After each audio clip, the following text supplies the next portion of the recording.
I was sitting in purification this morning. I know a lot of you weren't there, but there were 4 of us, as there always are. And often there was just this rolling chorus, literally it's what it sounded like to me, over and over. By the grace of our masters, you are free. By the grace of our masters, you are free.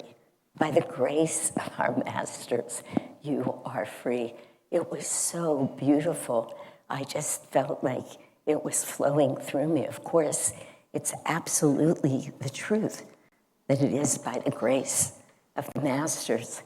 In many ways, as I look around, though I have to admit right now that I left my glasses in my office, so this might not be totally true, but I know a lot of you.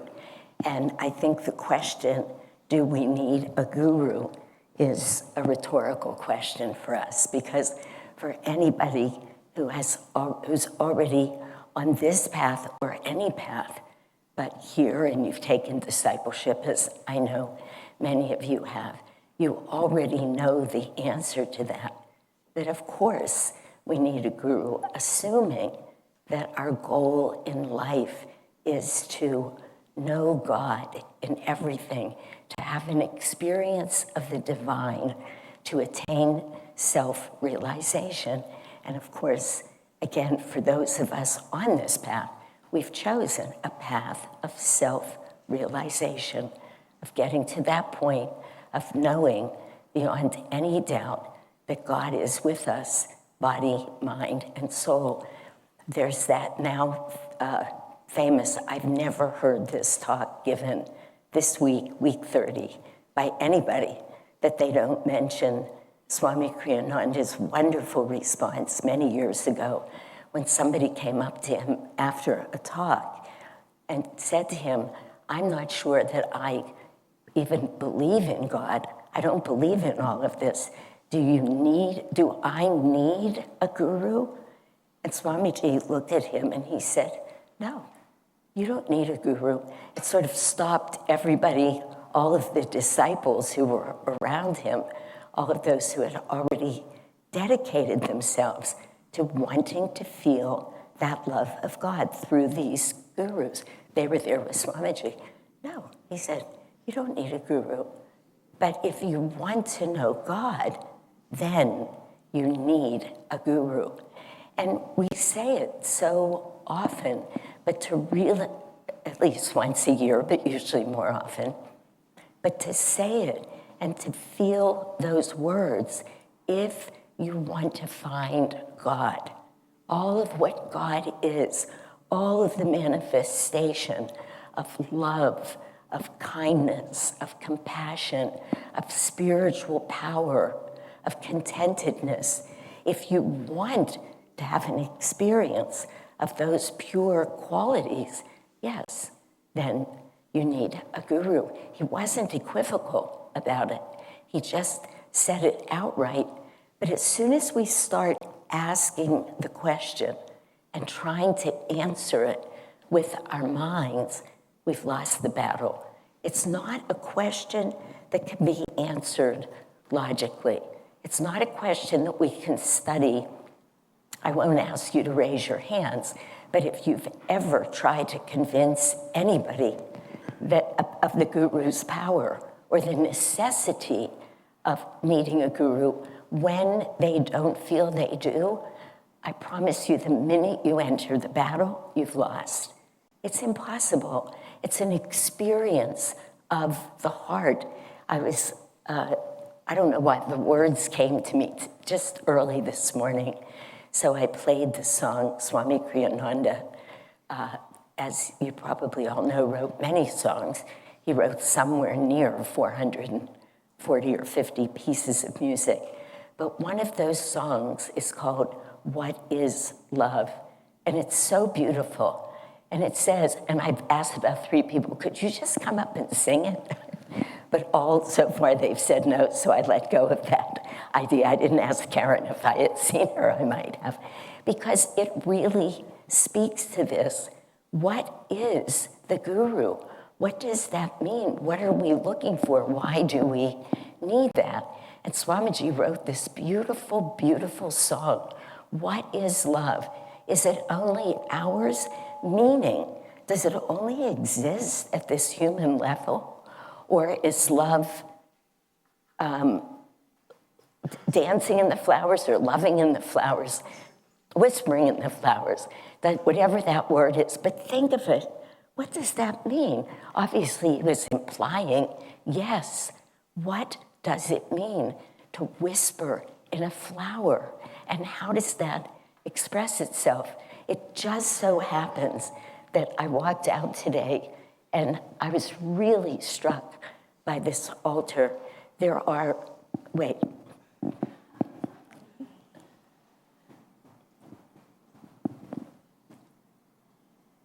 You cannot explain this flower. Besides the green ones, which are amazing, look at this. I can't quite do this, but I just want to show you because, thank you. Look at this flower. Look at this thing. I had to touch it to say, is it real? It just drew me to look at these little white things here. They're beautiful. They're perfect. Thank you, Judith. Judith told me she did the altar today. I said to her, this was on Friday, do you read the reading before you do the altar? She said, no, but it's a good idea. But intuitively, she knew. I love this arrangement. You might put it back. Love is whispering in the flowers. What is joy? I had all these words, but now, actually, I think I wrote them. Yeah, what is joy? Is it just a dream? Or does joy laugh in every stream? What is that force that's manifesting itself that touches us beyond mind? What is love? What is joy? How do we get there?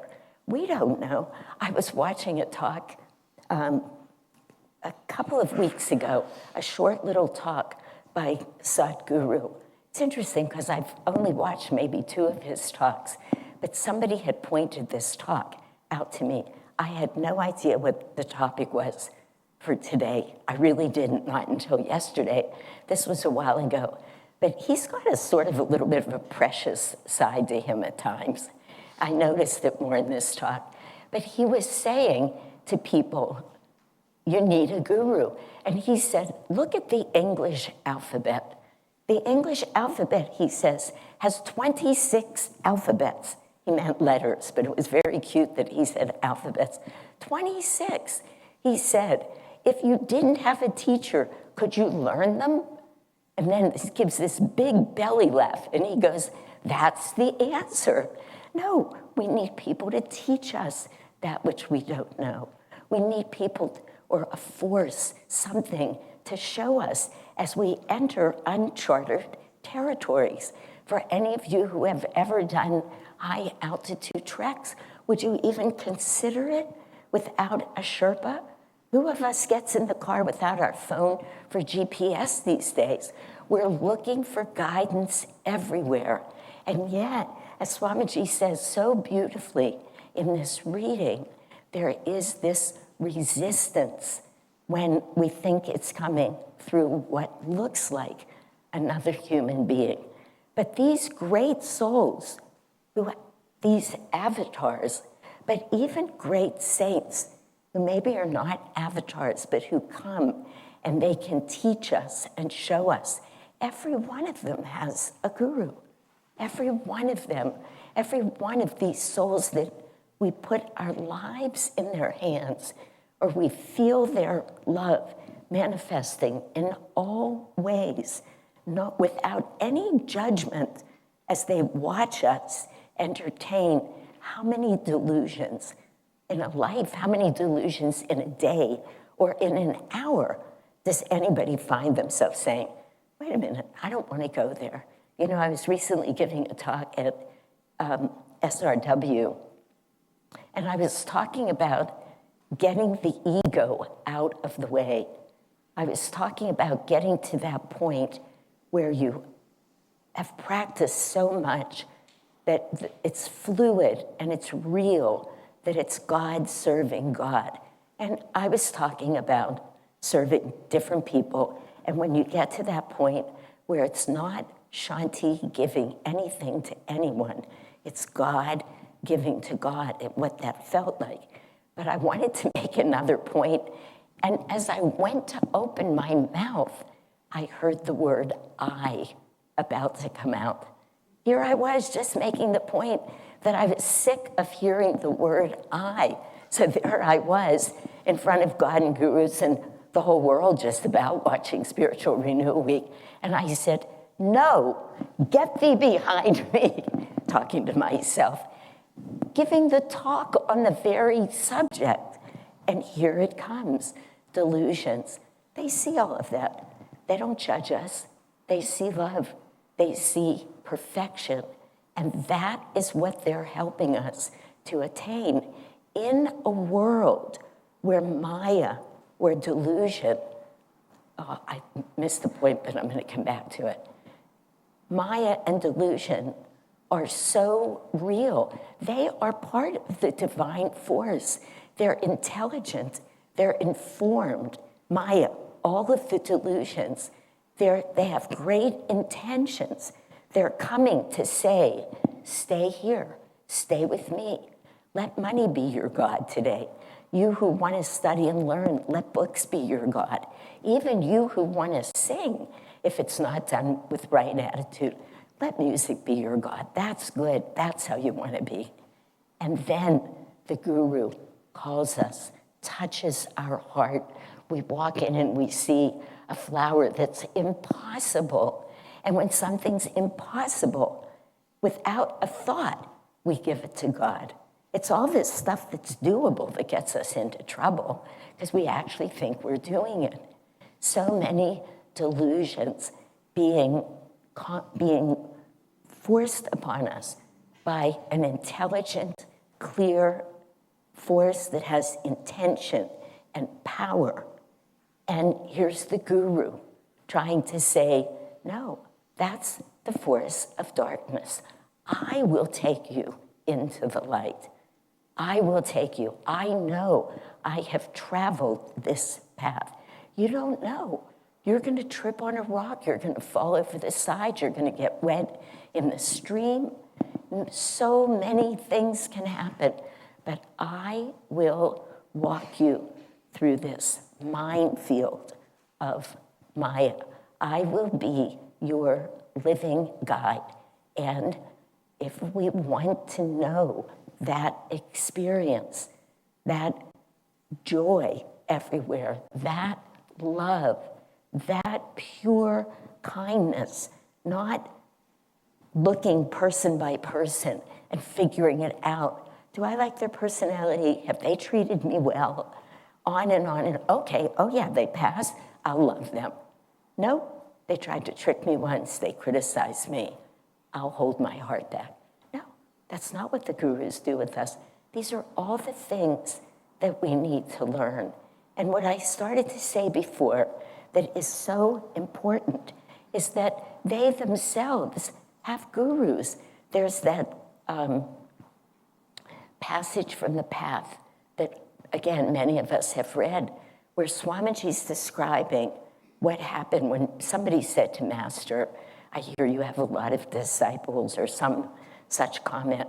Swamiji said, Master stopped and the energy of him changed. And what did he say? He said, that's what they say. But what he meant was, they're not my disciples. They're God's disciples. Look at St. Francis, who could experience the stigmata, who could also raise the dead to be living. St. Francis, who was such a highly evolved and beautiful soul, he had a guru. Every one of these great saints and sages has a guru. I remember when I was traveling, I've told this story here before, through India with a man who was revered as a saint throughout India. So as we were traveling, That was the energy, very highly evolved being. And he said to me, Shantima, when we get to that place where my guru left his body, where my guru left his body, he said, I will die. Every time I come here, I die. Now, if you check my pulse or look at my breathing, I'll be dead. He said to me, but don't worry and help the others. I'll come back. And sure enough, this great soul, out beyond thought, beyond mind, walks into this spot and he just drops dead. And I did check his pulse and I did check for breathing and there was none. This is what happens for them in the presence of their gurus. They're drawn, they're called into that perfect state of peace and love. How could we not want this? But we can't think about it. This falls into the category of when people used to ask, I believe it was the Buddha, about why God created us. Why did he take us from this perfect state that we hear described over and over into this, all this tumult? Is tumult an English word or a Yiddish word? But English, good, okay. Yeah, tumultuous, of course. Yeah, all of this tumult, all of these problems, all of these heartaches. And Buddha said, the mind that asked that question could never understand the answer.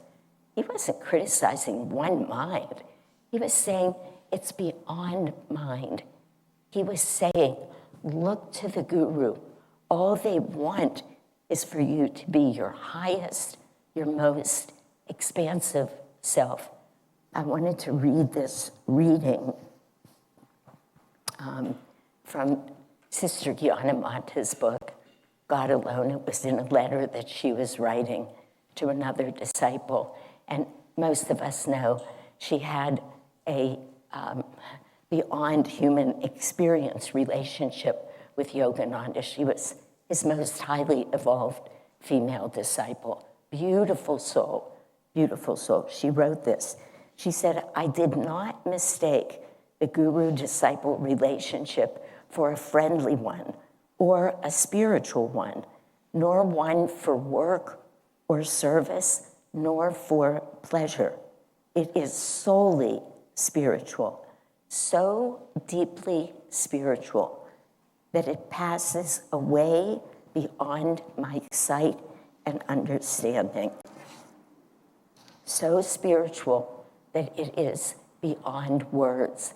So we have to seek it beyond words. We can't look for the argument. We can't even bargain for an experience. We have to open ourselves, open your heart, the Master says, and I will enter and take charge of your life.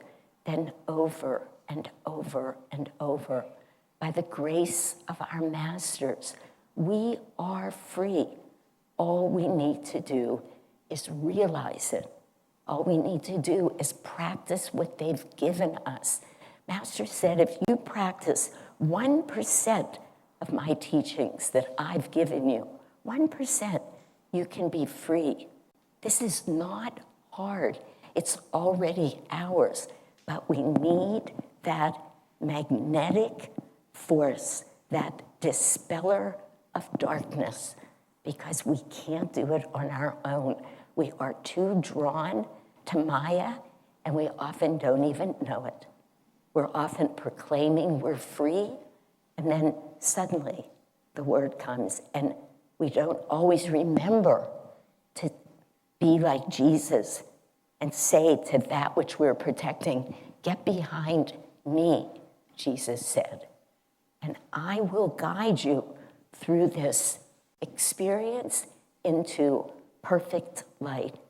You know, Swamiji, there's a story, let me just say this first, that I read years ago, then I heard another, I forget who it was now, somebody else in Ananda quoted it, but I had read it decades ago, I think, a journal on yoga.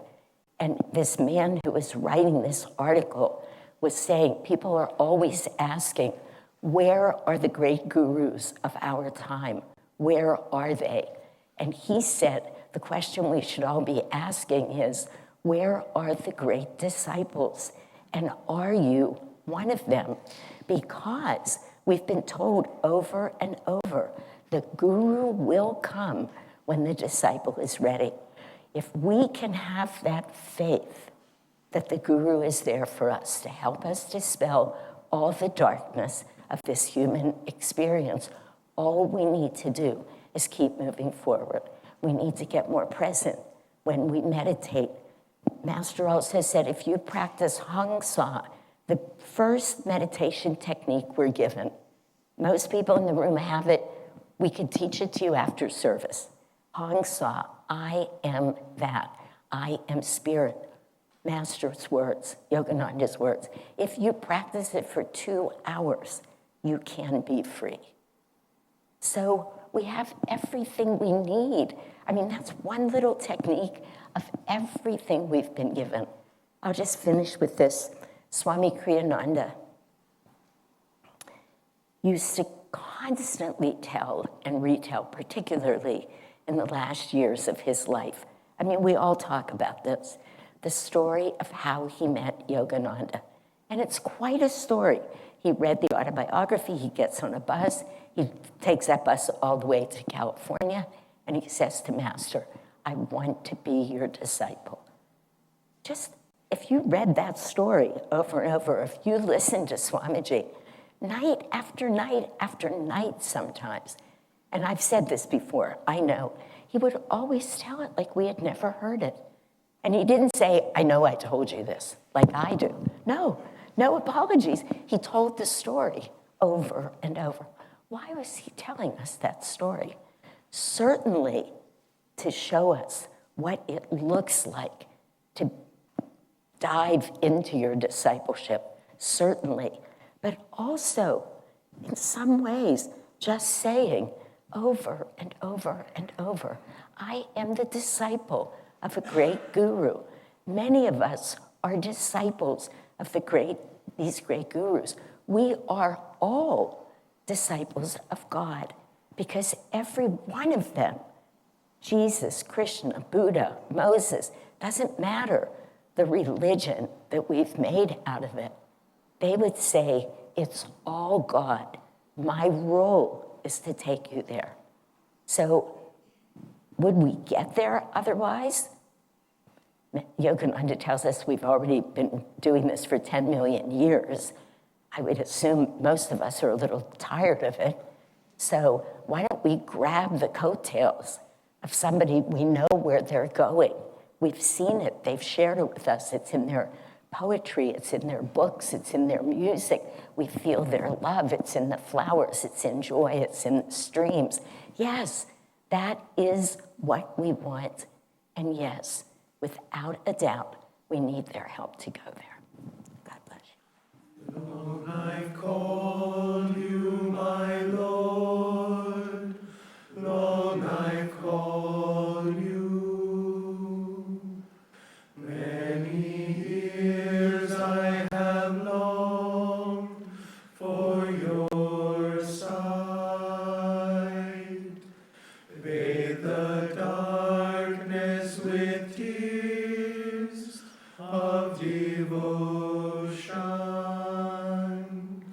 offered candles in prayer to your light. How much longer, friend, must I cry your name? I am yours, ever